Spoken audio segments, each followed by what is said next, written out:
Tottenham legend Klinsmann shares brain damage fears over Premier League clashes. Jurgen Klinsmann has shared his fears that he could have suffered brain damage whilst playing in the Premier League. The Tottenham Hotspur legend has revealed how injuries still show up on scans over 25 years later. His comments come in the wake of growing concern about player safety in football, particularly in relation to degenerative conditions such as Alzheimer's disease and dementia, which can be exacerbated by blows to the head. Klinsmann, one of Europe's best strikers in the 1990s, says the worst head clash he sustained was when he collided with Aston Villa goalkeeper Mark Bosnich in February 1995, claiming the blow almost killed him. "I woke up in the dressing room and the doctor literally said, 'You're so lucky, if he hits you half an inch higher, you won't be there anymore,'" Klinsmann explained. Join the debate. What needs to be done to prevent brain damage in football? Let us know your thoughts below. After that, I did some brain scans because the whole brain situation with American football is such a big deal in America, and they can still see those two incidents on the scans. Speaking on BBC's Sports Night following the incident, a younger Klinsmann blasted, "It made me really angry because I could not see any possibility for him to get to the ball.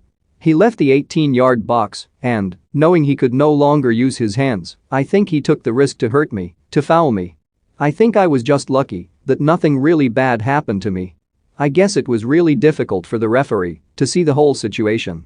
I didn't know where his position was, and maybe he just thought these two, they crashed together, and it was no one's fault, but the foul was actually really bad." And after his 22-year playing career, the German striker has admitted he may have permanent brain damage.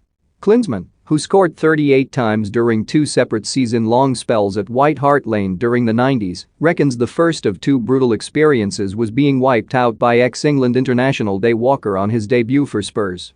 "On both occasions, I think I was out for longer than 10 minutes," the 57-year-old went on. "I think it needed 11 stitches in my mouth.